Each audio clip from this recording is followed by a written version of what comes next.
Hey everybody, this is Petey from the Spin Rack, and today I'm doing a video on what am I doing? Doing what if Tony Stark created the Sentinels? This is a little too small, right? So for a while, I've been thinking since the name Bolivar Trask has the same amount of letters as Anthony Stark, and the last name Trask can be kind of be an anagram for Stark. I thought maybe Stanley or Jack Kirby, one of them wanted asked Tony Stark to be the one who created um, the Sentinels, right? So I was like, is Stan just taking a name and saying, let me just kind of come up with a name close to it? But yep, one thing that remember that Tony Stark supplied the all of the tech for Shield and a lot of things in America. So he was the industrialist with sort of all the gadgets and all the cool stuff that you saw with Shield. So it'd be interesting to see if he actually, the idea was to do something with, do something where he actually created the Sentinel. So I did a little research and I found that it wasn't founded, right? But let's just show you what I kind of looked at. Let's, So, since I don't have any interviews with Stans talking about it, I thought I would look at the original art pages and see if Kirby might have suggested who Trask could be. Now you can see the name, right? So Anthony and Bolivar, same amount of letters, and you see Trask here. You switch that around and you can get Star, right? So that's where I got this idea for. So we're just going to quickly show that it's unfounded, but since we have this and people put so much stock into Kirby's subscriptions as far as the writing, let's look at this stuff, right? So it doesn't have any suggestions in these panels for actually naming the person who's doing it. It's just saying, he's looking through the paper, right? And reading danger and stuff like that. And we have Bolivar here. Bolivar here, you can see the name also. And then you see some more Sentinels. We're just going to go through this, right? And here, um, so here, if you look at Kirby's descriptions, meanwhile, in the giant chamber of Master Mold, who's on the left, the gigantic sentinel, and it says, the being removed from the slab, the two sentinel. Okay, so it's kind of cropped, so it's hard to see. Another sentinel grips the scientist. So see here, the character is just named the scientist by Kirby. So there's no actual like naming, just saying as basic as you could get. So you see here, scientists, and they realize that the Sentinels are going to attack mankind.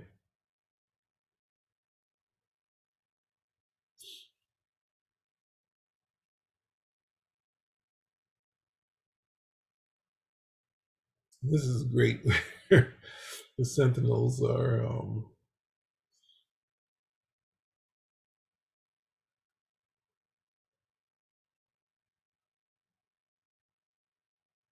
this is one of the best things. Master Mole is pretty funny. Like, Master Mole is pretty. He's not playing around, right? It's like, remember the weapons you've given me. I can destroy half your nation. Refuse to serve me, and you'll be responsible for the carnage that results. So you mean attack? You mean you'd attack mankind? So that's one of the things to remember, that the Sentinels are a lot of fun, right? And I think well, outside of Neil Adams and the original X-Men, Byrne has had the most fun with them, right? Sentinels and I are not humans. We have no feelings, no emotion. We're capable of anything, right? Confident. See, scientists still held and gripped Sentinel, right? And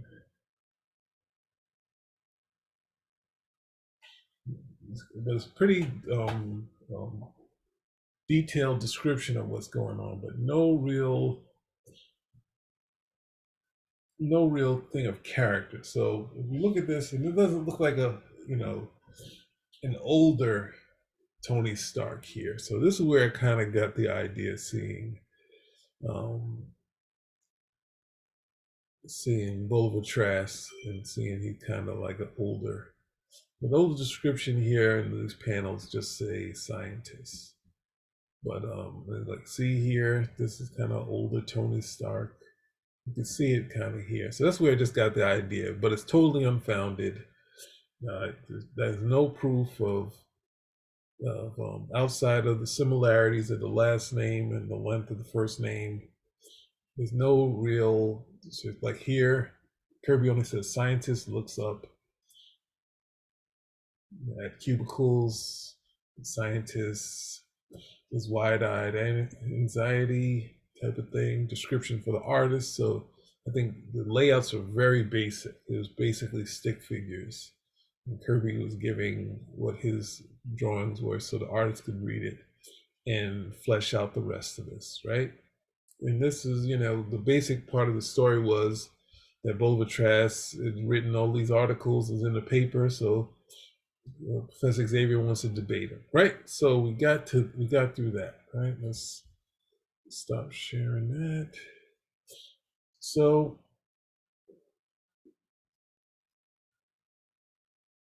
how do we get to this? So if you imagine, I think I screwed this up.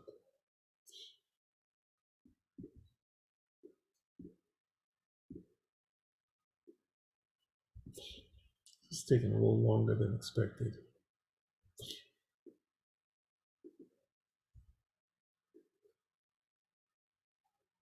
So we have issue 9. So this is going into the what if territory, right? So issue 9 of the X-Men fight the Avengers, right? So in this issue, the Avengers are tricked into fighting the X-Men. Cyclops is sick, and they're on this cruise, or this iceberg, and Cyclops uses his optic blast to help them the rest of the way. They do everything they can, and this is all stuff to show you what their powers are like. But Xavier is trying to fight his mortal enemy, Lucifer, who crippled him, right? So they get into a big battle. I think Lucifer might be the first to have a helmet that allowed him to not be controlled by Charles Xavier, right? So the Avengers are in search, and they're gonna run right into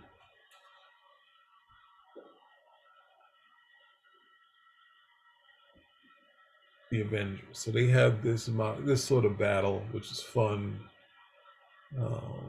And this is Kirby Inc. by Chick Stone. We have this big battle that happens in here, right? And then Professor Xavier talks to Thor, and they have a meeting of the minds. And Thor tells the Avengers we should go, right? So what if after that point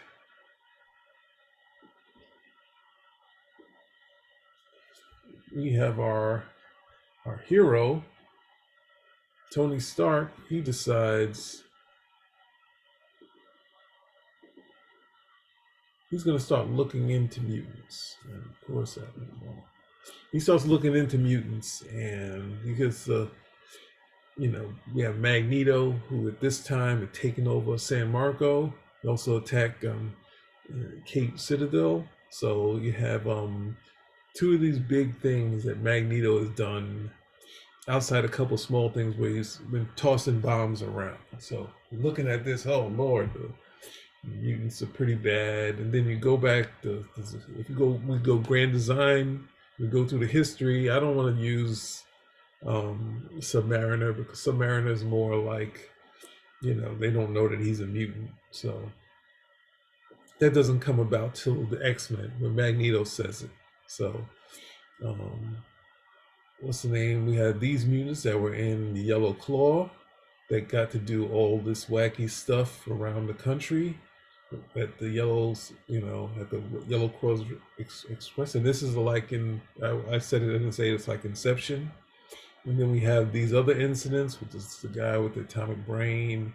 We got Tad Carter. It's where people and see this reaction from mutants. And this is before the heroes were around, before, you know, Fantastic Four.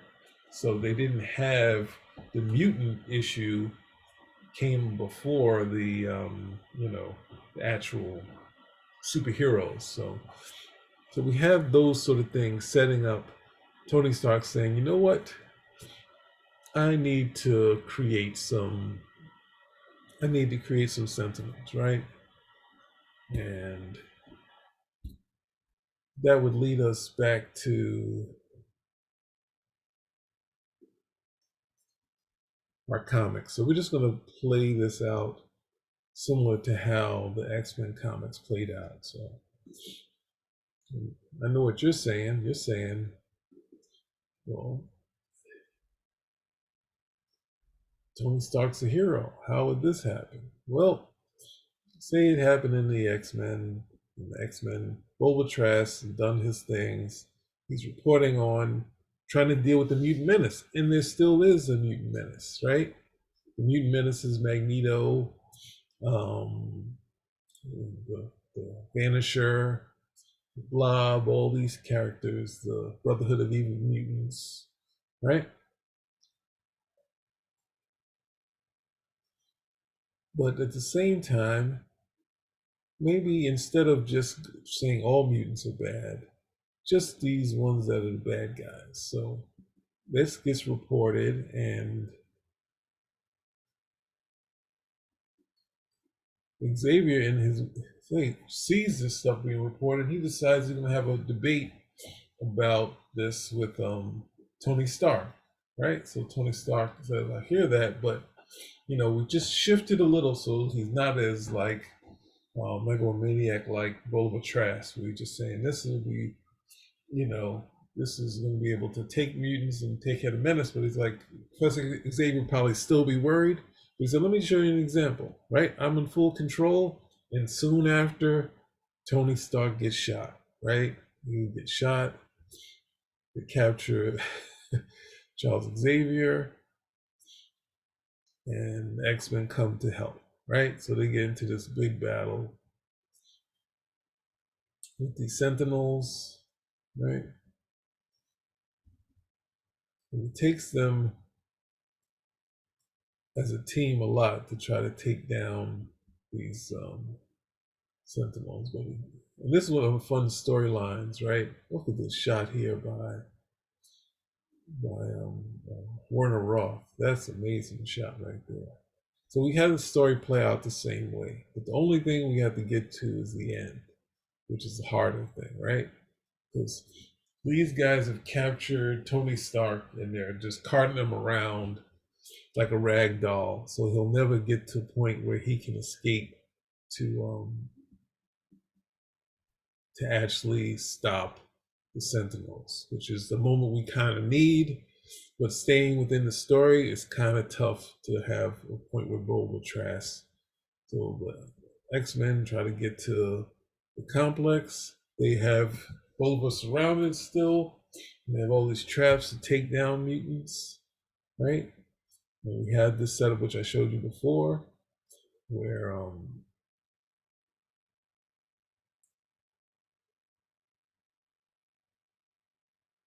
Master Mold wants to create more Sentinels. He's going to use everything at his disposal to create more. But at the same time, Xavier is able to somehow use his mental powers to knock out a couple. But they capture the beast. All right? X-Men are in there. So we have to get Iron Man free. So we have to get Tony Stark free so he can become Iron Man, right?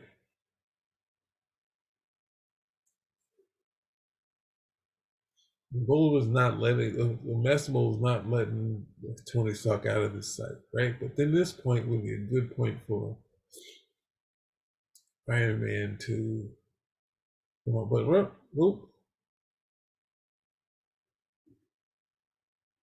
But in this mistake, he wanted to help humanity, but at the same time, so here we have the big one. And I know how this ends, but we have the guys. We're gonna have to figure a way for Tony Stark to become Iron Man, right? So the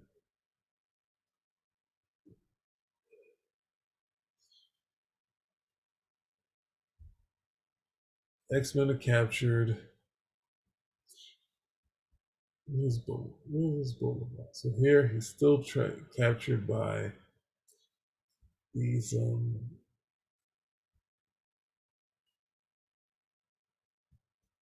So keep going. Let's see a good point where Iron Man can come in. Oh, this is where he's creating. Yeah, this is. I know people because it's not full Kirby. They're creating more. Oh, here's the point, right? So he's having Tony Stark create some new ones, but he says, "No, I'm not going to do that." He has his own moment of heroism, and would it be a cliffhanger? Because at this point he dies. So I have to figure, well, it is a what if. So what if ends usually end on a sad note. So at the end, Tony Stark, even though he was only trying to stop the Mutant Menace and the bad guys like Magneto, the Master Mold gets out of hand. The AI, this is a perfect time for it. AI gets out of control, and Tony Stark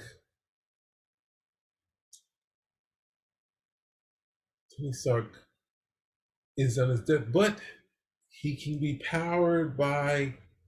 He can be powered by. He can be. His heart can be re-energized, right? So what if we see this heroic moment, and the X-Men get in there, and they see that Tony Stark is down. Professor Xavier comes in and reveals to the X-Men that he's read his mind. He's Iron Man. We can hook him up, and we can bring him back.